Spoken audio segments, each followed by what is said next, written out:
ನಮಸ್ಕಾರ ವೀಕ್ಷಕರೇ, ಇದು ನಿಮ್ಮ BNN ಕನ್ನಡ, ನಿಮ್ಮ ಧ್ವನಿ, ನಿಮ್ಮ ಸುದ್ದಿವಾಹಿನಿ. ನಾನು ವಿಶಾಖ ದೇವೇಂದ್ರ ಕುಮಾರ್. ಮುಂಗಾರು ಮಳೆ ಹಾನಿಯಿಂದ ಸಂಕಷ್ಟದಲ್ಲಿ ರೈತರು. ಪರಿಹಾರಕ್ಕಾಗಿ ಕೃಷಿ ಇಲಾಖೆ ಕಚೇರಿಗೆ ಮುತ್ತಿಗೆ. ಬೆಲೆ ಪರಿಹಾರ ನೀಡದ ರಾಜ್ಯ ಸರ್ಕಾರಕ್ಕೆ ಬೆಲೆ ಪರಿಹಾರ ನೀಡದ ಕಾಂಗ್ರೆಸ್ ಸರ್ಕಾರಕ್ಕೆ ಅನ್ಯಾಯ ರೈತ ವಿರೋಧಿ ಕಾಂಗ್ರೆಸ್ ಸರ್ಕಾರಕ್ಕೆ 2025-26 ಮುಂಗಾರು ಮಳೆ ತಾಲೂಕಾದ ಕೃಷಿ ಭೂಮಿಗೆ ಭಾರೀ ಆಘಾತ ತಂದಿದೆ. ಹಳ್ಳ ಕೆರೆಕಟ್ಟೆಗಳು ಒಡೆದು ನೂರಾರು ಎಕರೆಗಳ ಫಲವತ್ತಾದ ಮಣ್ಣು ಕೊಚ್ಚಿ ಹೋಗಿದೆ. ಬೆಳೆ ಸಂಪೂರ್ಣ ನಾಶವಾಗಿ ರೈತರು ದಿಕ್ಕುದೋಚದ ಸ್ಥಿತಿಗೆ ಬಂದಿದ್ದಾರೆ. ಆದರೂ ಇದರ ಪರಿಹಾರವಾಗಿ ರಾಜ್ಯ ಸರ್ಕಾರದಿಂದ ₹1 ಸಿಗದೇ ಇರುವುದರಿಂದ ರೈತರ ಆಕ್ರೋಶ ಇಂದು ಬೀದಿಗಿಳಿದಿದೆ.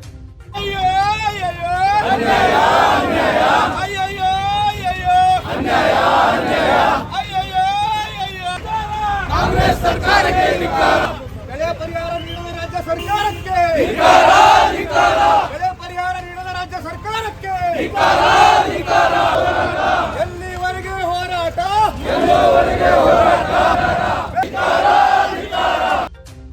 ಈ ಗಂಭೀರ ಪರಿಸ್ಥಿತಿಯನ್ನು ಖಂಡಿಸಿ ಬಿಜೆಪಿ ಶಾಸಕ ಶರಣು ಸಲ್ಗರ್ ಹಾಗೂ ಬಿಜೆಪಿ ರೈತ ಮೋರ್ಚಾದ ನೇತೃತ್ವದಲ್ಲಿ ನಗರ ಹಾಗೂ ಗ್ರಾಮೀಣ ಮಂಡಲದ ನೂರಾರು ಕಾರ್ಯಕರ್ತರು ಸೇರಿಕೊಂಡು ರಾಜ್ಯ ಸರ್ಕಾರದ ವಿರುದ್ಧ ಧಿಕ್ಕಾರ ಹಾಕುತ್ತಾ ಕೃಷಿ ಇಲಾಖೆಯ ಸಹಾಯಕ ನಿರ್ದೇಶಕರ ಕಚೇರಿಗೆ ಮುತ್ತಿಗೆ ಹಾಕಲು ಪ್ರಯತ್ನಿಸಿದರು.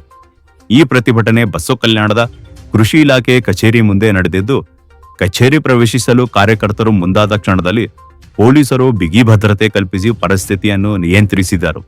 ಈ ಕುರಿತು ಮಾತನಾಡಿದ ಶಾಸಕ ಶರಣು ಸಲ್ಗರ್, ರಾಜ್ಯ ಸರ್ಕಾರದ ವಿರುದ್ಧ ತೀವ್ರ ಅಸಮಾಧಾನ ವ್ಯಕ್ತಪಡಿಸಿ ರೈತರು ಅಪಾರ ನಷ್ಟದಲ್ಲಿದ್ದಾರೆ. ಸರ್ಕಾರ ಪರಿಹಾರ ನೀಡದೆ ಕೈಕಟ್ಟಿ ಕುಳಿತಿದೆ.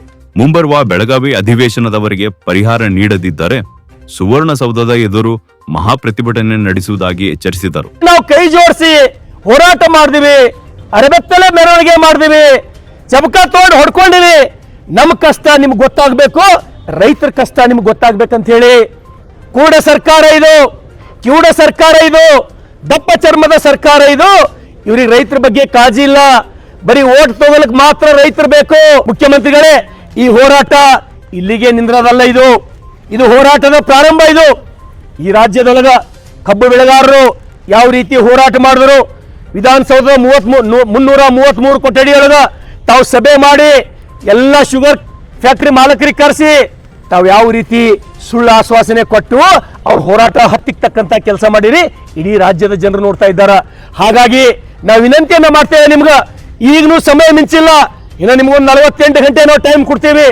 ಈ 48 ಗಂಟೆಯೊಳಗ ರೈತರ ಪರಿಹಾರ ಒಂದ್ ವೇಳೆ ನೀವು ಕೊಟ್ಟಿಲ್ಲ ಅಂದ್ರೆ ನಾಳೆ ನಡೀತಕ್ಕಂತ ಬೆಳಗಾವಿ ಅಧಿವೇಶನದೊಳಗ ಸುವರ್ಣ ಸೌಧದ ಎದುರುಗಡೆ ಕುಂತು ನಾವು ಧರಣಿ ಮಾಡ್ತೇವೆ. ರೈತರಿಗೆ ನ್ಯಾಯ ಕೊಡ್ತಕ್ಕಂತ ಕೆಲಸ ನಾವು ಮಾಡಿಸ್ತೇವೆ. ಬೆಳೆ ನಷ್ಟಕ್ಕೆ ಪರಿಹಾರ ಸಿಗದೆ ಕಂಗಾಲದ ರೈತರು ಸರ್ಕಾರದತ್ತ ನೋಟ ಹಾಯಿಸಿರುವ ಸಮಯ ಇದು. ಈ ಪ್ರತಿಭಟನೆ ಸರ್ಕಾರವನ್ನು ಬಡಿದೆಬ್ಬಿಸುತ್ತದೆಯೋ ಅಥವಾ ಬೆಳಗಾವಿ ಅಧಿವೇಶನವೇ ಮುಂದಿನ ಹೋರಾಟದ ಮೈದಾನವಾಗುತ್ತದೆಯೋ ಎಂದು ಕಾದು ನೋಡಬೇಕು.